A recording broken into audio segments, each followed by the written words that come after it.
En esta tarde vamos a hablar sobre un tema cuyo significado es interpretando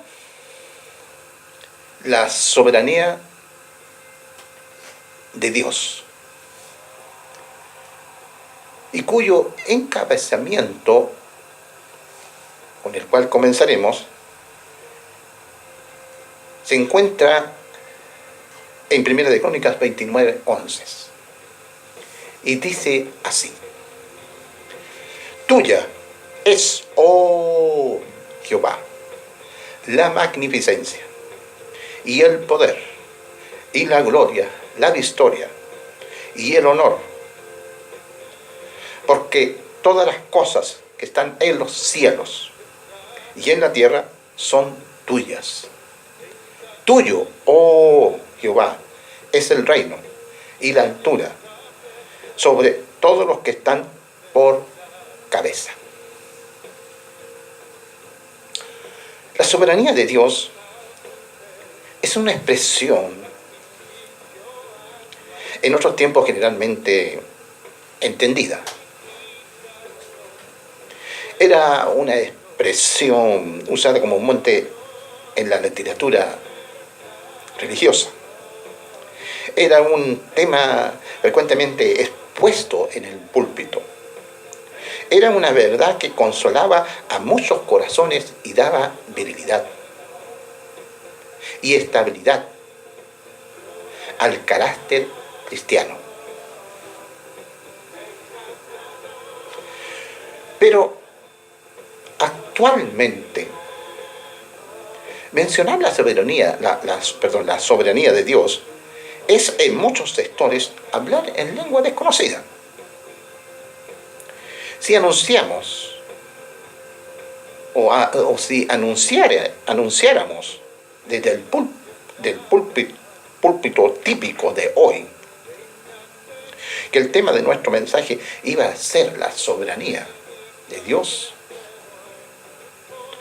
nuestro anuncio sonaría como algo totalmente ininteligible, como si hubiésemos sacado la frase de una de las lenguas muertas.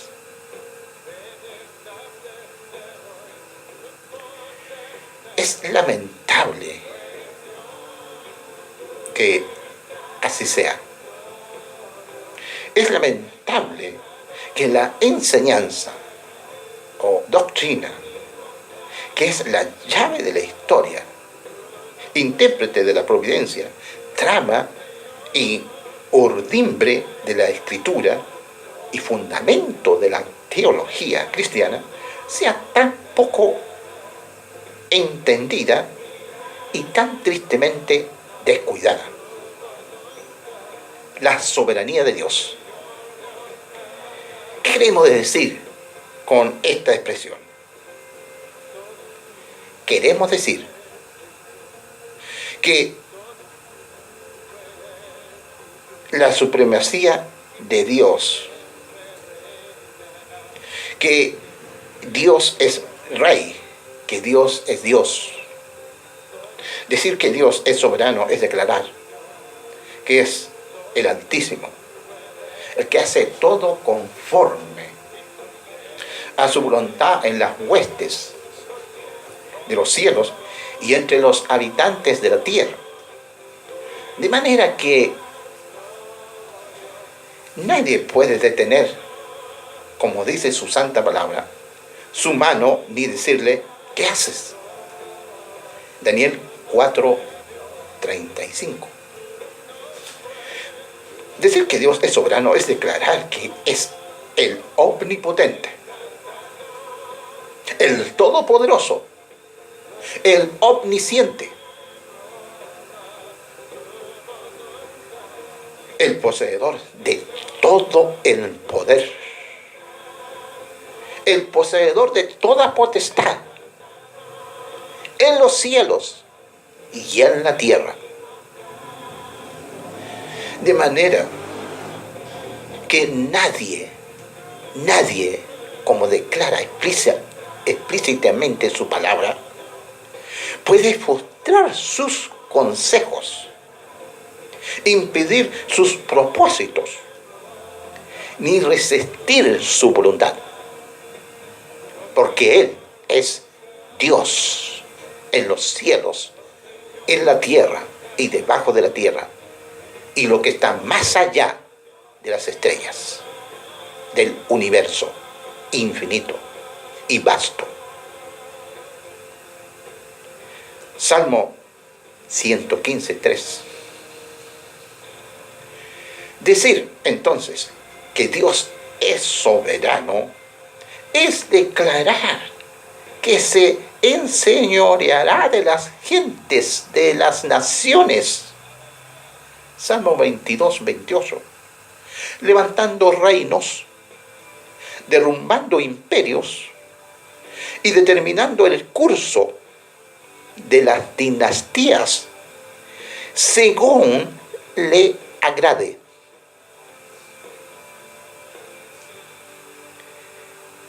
Decir que Dios es soberano es declarar que es el solo poderoso, Rey de reyes y Señor de señores. Primera de Timoteo 6:15. Tal es el Dios de la Biblia. Pero, ¿cuán diferente es el Dios de la Biblia del Dios de la moderna cristiandad? El concepto de la deidad o el concepto de Dios que hoy en día predomina más ampliamente aún entre los que profesan estar atentos a las escrituras bíblicas, es una pobre caricatura, una patética parodia de la verdad. El Dios del siglo XXI es un ser impotente, frágil, que no inspira respeto a nadie, que tenga dos dedos de frente. El Dios del sentir popular es creación de un sentimentalismo lacrimoso. El Dios de muchos púlpitos de la actualidad es más digno de compasión que de temor reverente.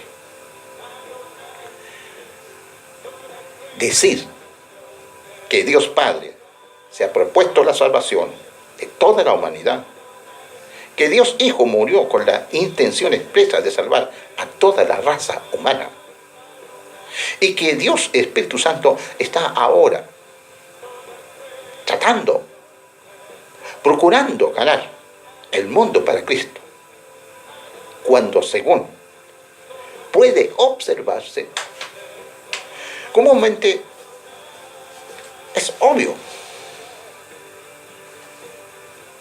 que la gran mayoría de nuestros semejantes está muriendo en pecado y pasando a una eternidad sin esperanza. Equivale a decir que Dios Padre ha sido decepcionado, que Dios Hijo ha quedado insatisfecho y que Dios Espíritu Santo está derrotado. A lo mejor hayamos planteado la cuestión crudamente, pero la conclusión es inevitable. Argumentar diciendo que Dios está haciendo todo lo que puede para salvar a la humanidad entera, pero que la mayoría de los hombres no le deja que lo haga, significa o equivale a decir que la voluntad del Creador es impotente y que la voluntad de la criatura caída es omnipotente. Ahora bien, echar la culpa al diablo, como muchos hacen, no resuelve la dificultad.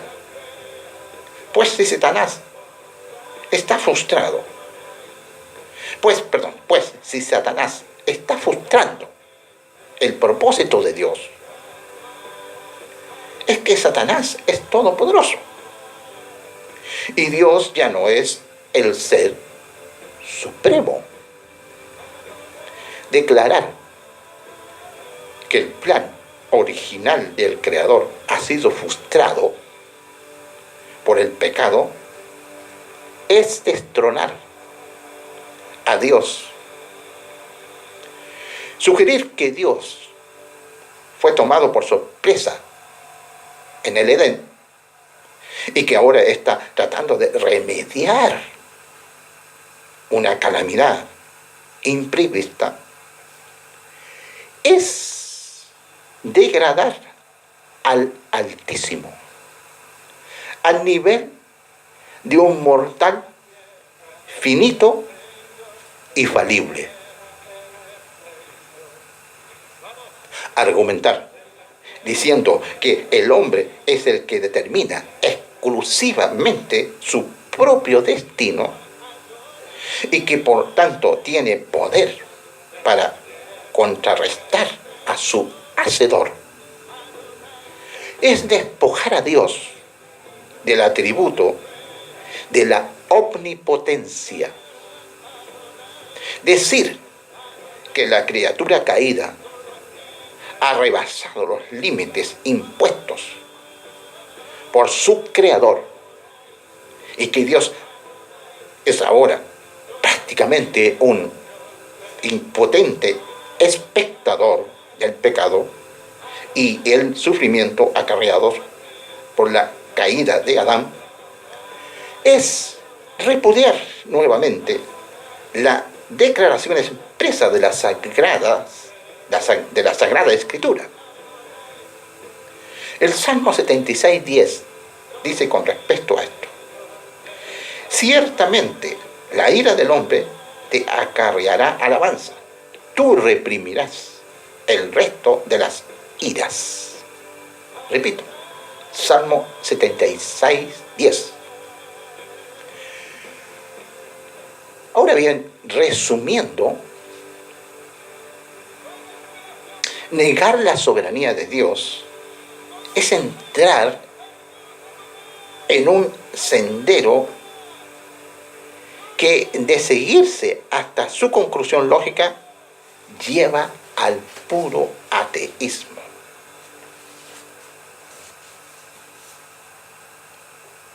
La soberanía del Dios de la Escritura es absolutamente irresistible, infinita. Cuando decimos que Dios es soberano, estamos afirmando su derecho a gobernar el universo, que ha hecho para su propia gloria, según le agrade. Afirmamos que su derecho es el derecho del alfarero sobre el barro.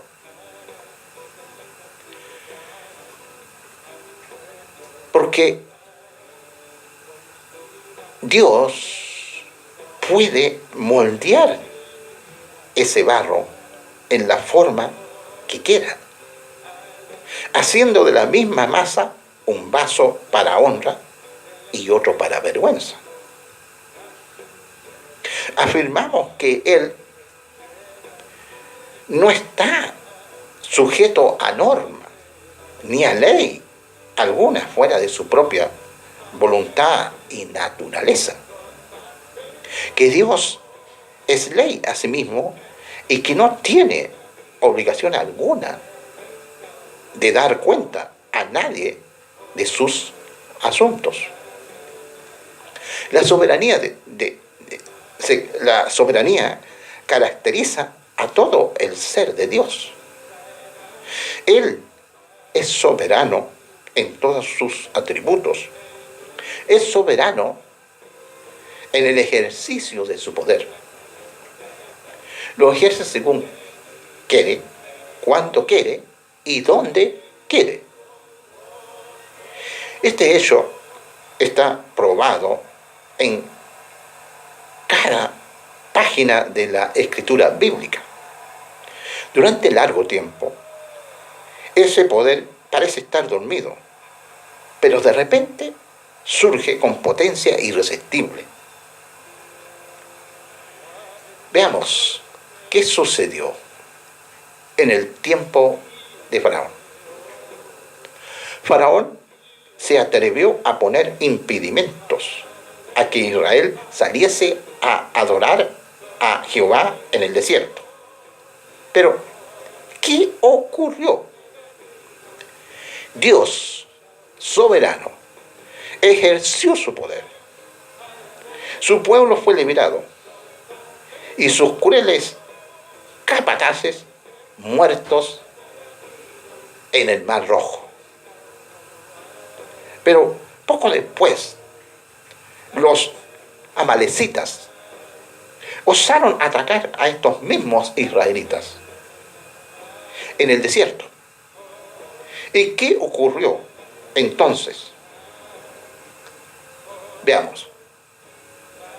Interpuso Dios su poder en esta ocasión y extendió su mano como había hecho en el Mar Rojo. ¿Fueron estos enemigos de su pueblo prontamente abatidos y destruidos? No. Antes, al contrario, Jehová juró que tendría guerra con Amalec de generación en generación. Éxodo 17:16. Asimismo, cuando Israel entró en la tierra de Canaán, el poder de Dios fue desplegado nuevamente, de manera memorable. La ciudad de Jericó impedía el avance de los suyos. ¿Y qué sucedió? Israel no tendió un solo arco ni asestó un solo golpe. Jehová alzó su mano y los muros cayeron a plomo. Mas este milagro no se repitió jamás. Ninguna otra ciudad cayó de forma semejante. Todas las demás tuvieron que ser tomadas a espada. Ahora bien, podrían aducirse otros muchos ejemplos para ilustrar el ejercicio soberano del poder de Dios. Dios interpuso su poder y David fue librado del gigante Goliat. Las bocas de los leones fueron tapadas y Daniel escapó ileso. Los 3 jóvenes hebreos fueron echados en el horno de fuego y salieron sin daño ni quemadura. Pero este poder de Dios no siempre se interpuso para liberación de su pueblo. Pues leemos, otros experimentaron vituperios y azotes, y además de esto, prisiones y cárceles. Fueron apiedrados, aserrados, tentados, muertos a espada, anduvieron de acá para allá, cubiertos de pieles de ovejas y de cabras, pobres, angustiados y maltratados. Hebreos 11, 36 y 37. Pero, ¿por qué? ¿Por qué estos hombres de fe no fueron librados como los demás? ¿Por qué a aquellos se les permitió seguir viviendo y a estos no? ¿Por qué había de interponerse el poder de Dios y rescatar a unos y no a otros? ¿Por qué permitió él que Esteban fuese apiedrado hasta la muerte y luego libró a Pedro de la cárcel? Dios es soberano. En la delegación de su poder a otros. ¿Por qué dotó a Matusalén con una con una vitalidad que le permitió sobrevivir a todos sus contemporáneos? ¿Por qué concedió a Sansón tal fuerza que nadie jamás ha podido igualar? Porque está escrito: antes, acuérdate de Jehová, tu Dios, porque Él te da el poder para hacer riquezas. Deuteronomio 8:18. No obstante, es evidente que Dios no derrama este poder por igual sobre todas las criaturas. ¿Por qué no? Porque Dios es soberano y siéndolo, hace según le place. Dios es también soberano en el ejercicio de su misericordia. Necesario es que sea así, pues la misericordia está regida por la voluntad de aquel que es misericordioso. La misericordia no es derecho del hombre. La misericordia es el adorable atributo de Dios por medio del cual demuestra compasión y socorro hacia los infelices. Sin embargo, bajo el justo gobierno de Dios, nadie es infeliz sin merecerlo. La misericordia se derrama, por tanto, sobre los desgraciados, siendo la desgracia el resultado del pecado. Luego, los desgraciados merecen castigo y no misericordia.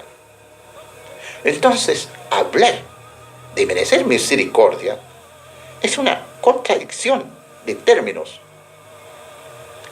El ejercicio soberano de la misericordia de Dios y la compasión demostrada hacia los desventurados se mostró cuando Jehová se hizo carne y habitó entre los hombres. Tomemos una ilustración. Durante una de las fiestas de los judíos, el Señor Jesús subió a Jerusalén. Llegó al estanque de Betesda, donde yacían multitud de enfermos, ciegos, cojos, secos, paralíticos, que estaban esperando el movimiento del agua. Y entre esta multitud estaba un hombre que ya hacía 38 años, que estaba enfermo.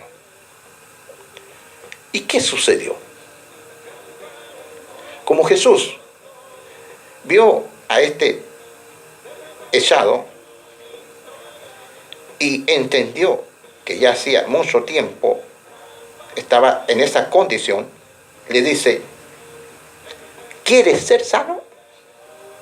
Y este hombre impotente para moverse le respondió: Señor, no tengo hombre que me meta en el estanque cuando el agua fuere revuelta, porque entre tanto que yo vengo, otro antes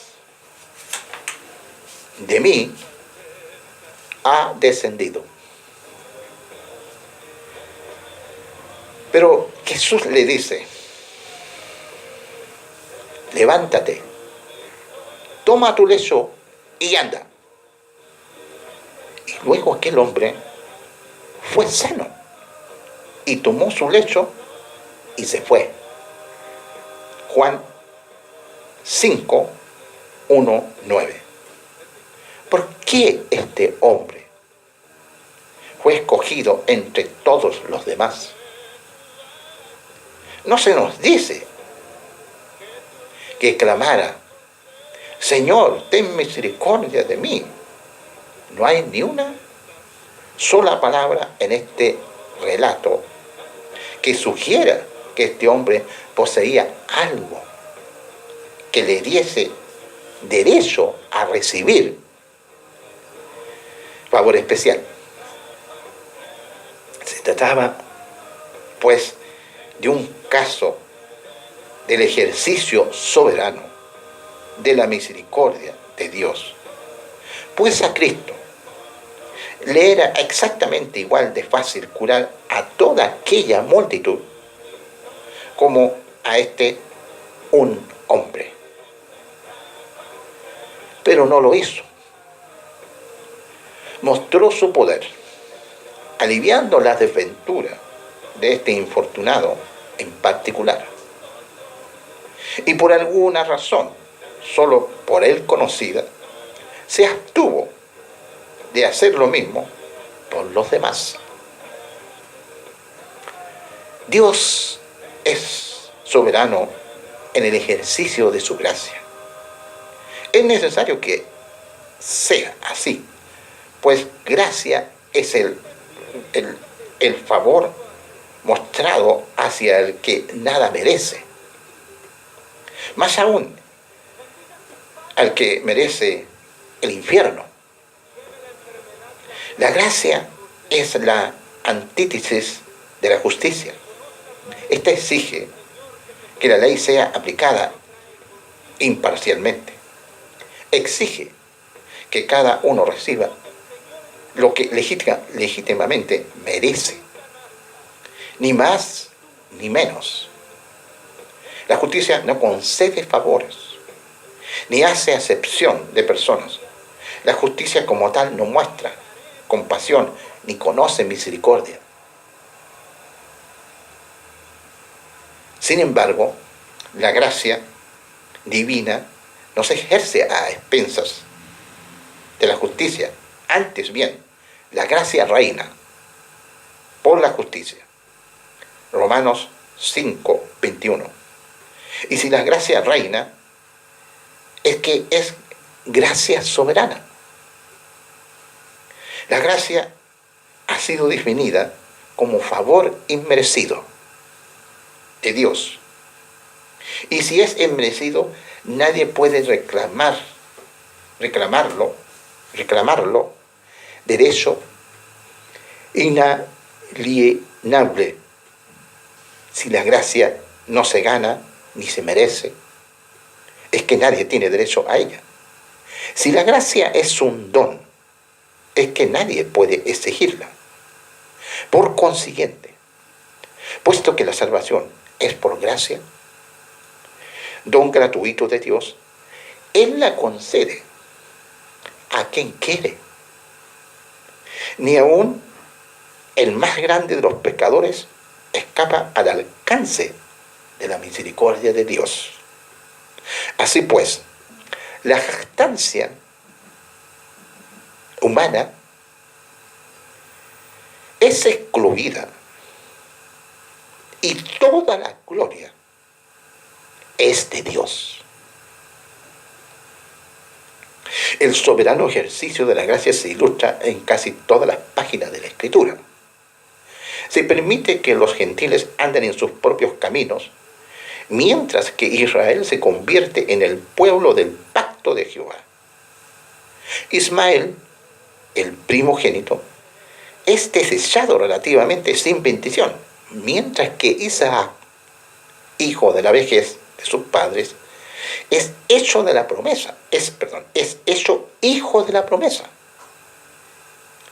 Se niega la bendición al generoso Esaú, mientras que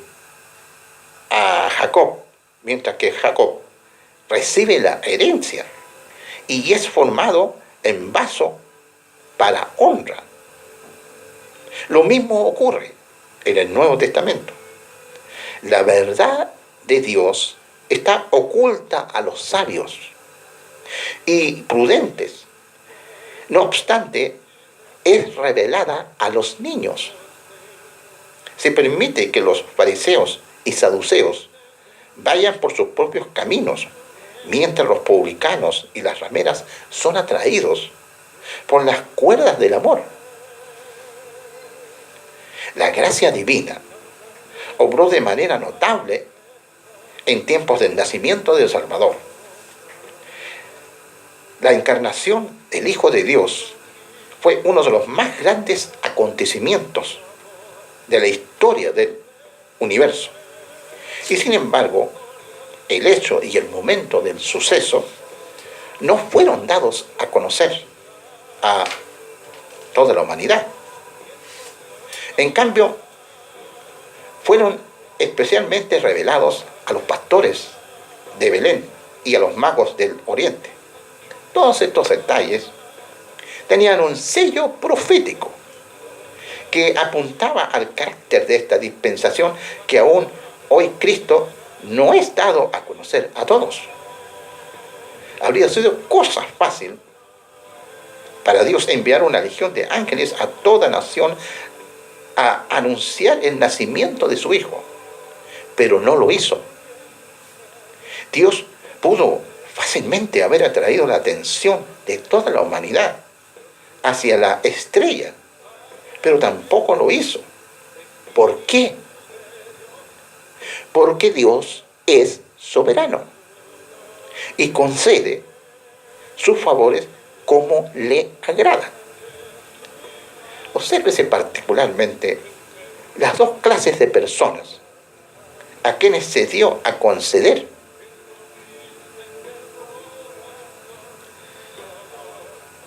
A quienes se dio, a conocer el nacimiento del Salvador.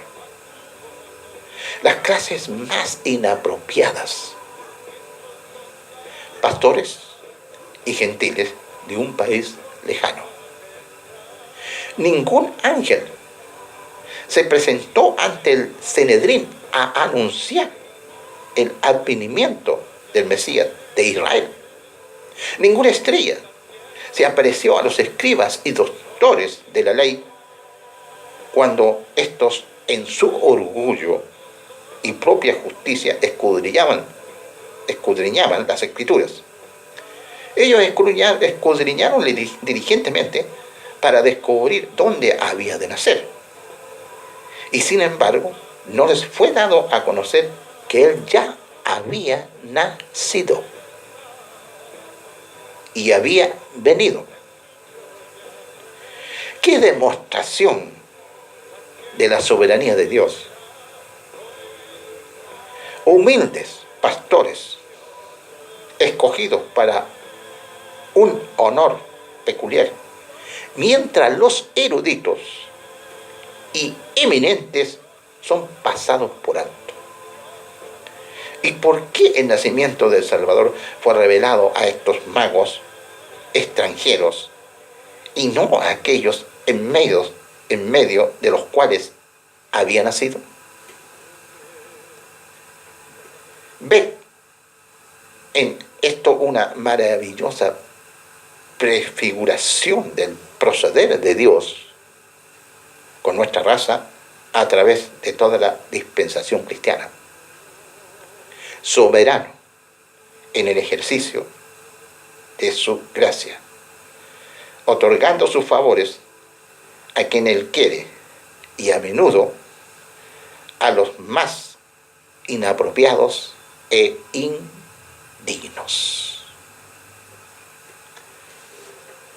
Y hasta aquí una primera parte de la soberanía de Dios. Luego continúo con la soberanía de Dios en nuestra época.